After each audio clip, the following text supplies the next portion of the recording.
मैं तो यही कहूँगा कि इसी तरीके से लगातार कार्य करते रहें। वहीं इस कार्यक्रम में योगदान देने के लिए आए हैं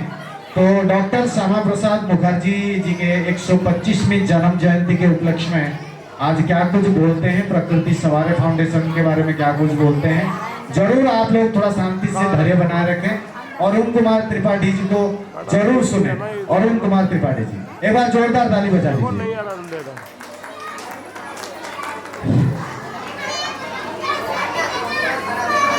यहाँ पर उपस्थित अभिभावकगण,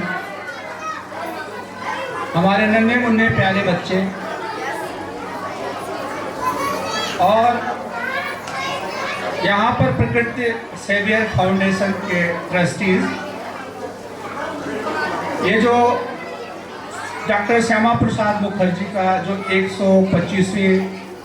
जयंती है, इस समारोह में हमें आने का आपने आमंत्रण दिया। मैं डॉक्टर श्यामा प्रसाद मुखर्जी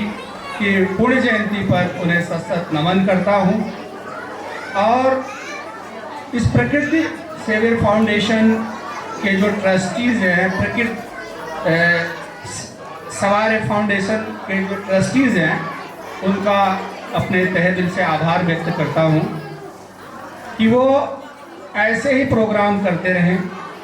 क्योंकि श्यामा प्रसाद मुखर्जी जी ने एक संगठन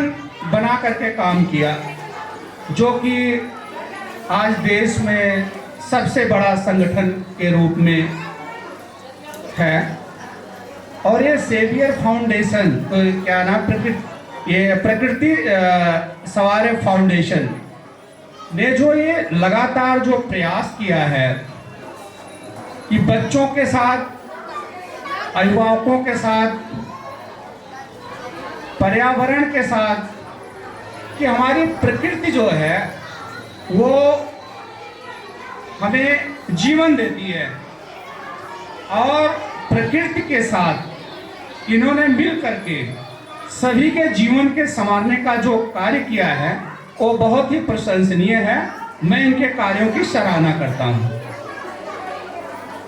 देखिए, बच्चों के संदर्भ में हम लोग चाइल्ड प्रोटेक्शन ऑर्गेनाइजेशन के माध्यम से पूरे भारत में एक प्रयास कर रहे हैं कि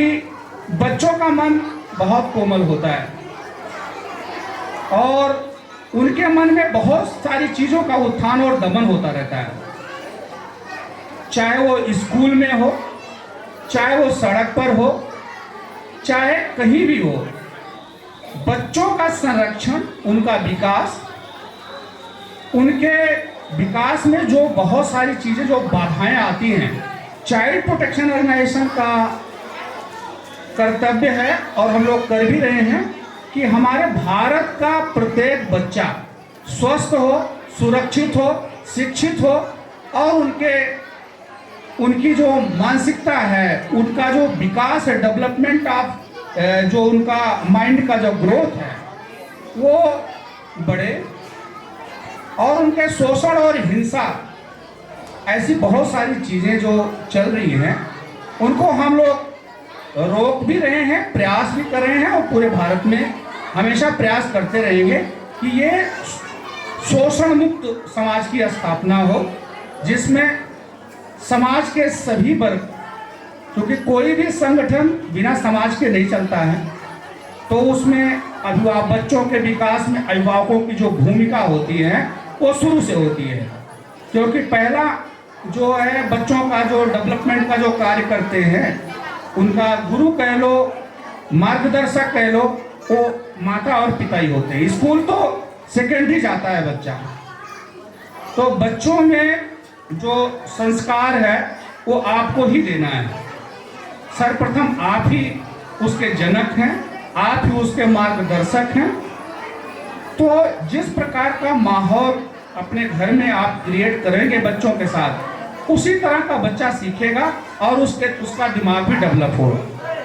माना कि बहुत सारे ऐसे स्कूल हैं और बहुत सारी ऐसी जगह हैं जहाँ पे बच्चों का मन मोड़ दिया जाता है, लेकिन स्कूल का भी कार्य है, हमारे समाज के लोगों का कार्य है, जैसे ये प्रकृति जो है सवारे फाउंडेशन ने जो किया है वो बहुत ही सराहनीय कार्य किया है कि बच्चों और अभिभावकों को बुलाकर बच्चों को प्रोत्साहित करना और प्रोत्साहन के साथ साथ उनके जीवन के डेवलपमेंट के लिए, स्वास्थ्य के लिए जो मिनिस्ट्री ऑफ कल्चर के साथ में इन्होंने जो ये चंद्र प्रकाश जी ने जो किया है वो बहुत ही काबिल तारीफ है। मैं इनके कार्यों की भरपूर सराहना करता हूँ और मैं ज़्यादा कुछ नहीं बोलना चाहूँगा, लेकिन इतना ज़रूर है कि माता पिता को भी बहुत अवेयर होना पड़ेगा बच्चों के विकास में, उनके डेवलपमेंट में। और जहाँ ऐसी कोई चीज़ें सड़क पर, स्कूल में या ऐसी कोई चीज़ें जो अवरोध करती है बच्चों के दिमाग में, तो उस पर हम लोग तो पहले प्रयास करते हैं कि उनको समझाने का प्रयास करते हैं, चाहे वो स्कूल हो चाहे वो जहाँ पर हो। अगर नहीं होता तो उसके खिलाफ लीगल एक्शन हम लोग लेने के लिए बाध्य होते हैं। तो मेरा तो यही मानना है कि बच्चों को मोबाइल फोन, आजकल साइबर बुलिंग की घटनाएं बहुत हो रही हैं, तो सभी अभिभावकों से अपील है कि बच्चों को उसी साइट को या फिर ऐसी ही चीज़ों को देखने दिया जाए, बाकी और साइटें प्रतिबंधित कर दिया जाए जो अनसोशल चीज़ें हैं, और उतना ही देर टाइमिंग के लिए बच्चों को मोबाइल दिया जाए कि जितना देर उनकी आवश्यकता है। तो ये किसी बिल्डिंग का, जो बच्चे हैं हमारी नींव हैं, ये किसी बिल्डिंग का निर्माण नहीं है, ये निर्माण है बाल मन का है, बाल मस्तिष्क का है, बाल विकास का है, बाल अवस्था का है।